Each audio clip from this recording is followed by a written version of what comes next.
Good afternoon. In February, the University of Colorado Boulder initiated an inquiry into the university's response to allegations that former assistant football coach Joe Tumpkin abused a woman with whom he had a relationship. Today, the university is concluding that inquiry and releasing its findings, which include the actions President Benson intends to take with the unanimous support of the board. Before going any further, I would like to apologize again on behalf of the university to the woman who brought this to our attention. We are going to hear from Ken Salazar first to provide a summary of the inquiry process and the actions we are taking today, which are contained in the WilmerHale report that we are making public at the conclusion of this meeting. So the conclusion of the WilmerHale report, which is on page 12 of our report, is the following. The Chancellor and Athletic Director George and Coach McIntyre all should have known that they were responsible for reporting the complainant's allegation to the Title IX Coordinator, or IOEC, so that IOEC could determine whether it had jurisdiction, and if so, conduct an investigation and offer resources and support to the complainant. They all should have exercised their institutional and supervisory authority in a manner commensurate with their positions and with the seriousness of the complainant's allegations. McIntyre and George also should have known that they were contractually required to report Tumpkin's alleged conduct to law enforcement.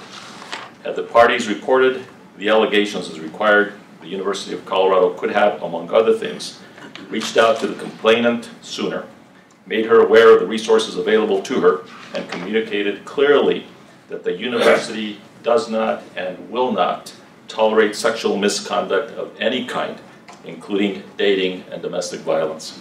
Both of these reports, in their entirety, will be made available to the public and to the press. We will own up to our mistakes and own the solutions. As a result of this process, we've also identified policy and training gaps we need to fix. We're addressing those gaps without delay and with determination to set a higher standard, because CU does not and will not tolerate domestic violence or any form of sexual misconduct. The leaders of the campus, athletic department, football program are accountable for in their leadership roles. There are consequences for mistakes, and they're taking responsibility for them. The Chancellor will serve a 10-day suspension, which the Chancellor proposed, and will receive a letter of reprimand and expectation and required training. The athletic director and head football coach will each make a $100,000 personal contribution to a campus or community domestic violence education program. They will each also receive a letter of reprimand and expectation requiring training. The senior staff and I will also receive training. The board and I believe these serious consequences are appropriate in this case. The board and I continue to have confidence in the Chancellor, the athletic director, and the coach as leaders of their respective areas and representatives of our university. We're counting on them to be an important part of the solution, and we'll be working with them closely I will be working with them closely as president of the university. To set a high standard, I'm directing changes to university's policies and training. Changes to contracts and organizational structure changes, including closer ties with OIEC, the University Council, and University Communications. We aim to be a national leader in responding to sexual misconduct and domestic partner violence issues, and this matter will help us achieve that. We will continue to do what's necessary to improve in this vital area.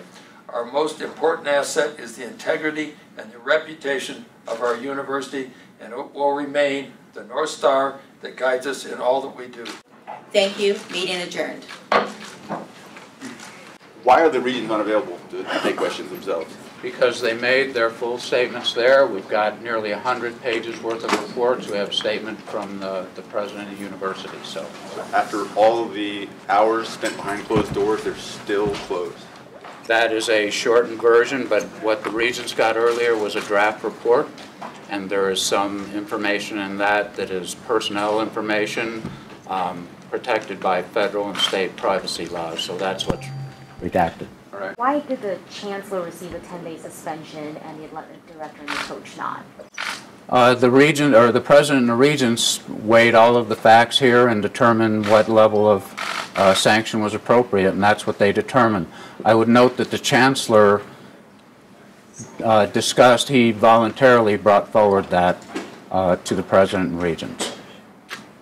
Will this affect the approval of Mike McIntyre's pending contract? Well, the board has said that they're going to take up his contract at their meeting later this week, and I don't expect that will change. What does it say about the university that a chancellor of the university can claim that they don't know their own university's policies as far as reporting? Well, I think Chancellor DiStefano has said that he made mistakes and he wished that he would have done things differently. I think certainly we're all intent on improving going forward. Was the victim part of this process pretty closely along the way? She was interviewed by the investigators from Cozen O'Connor at length at her home in Michigan.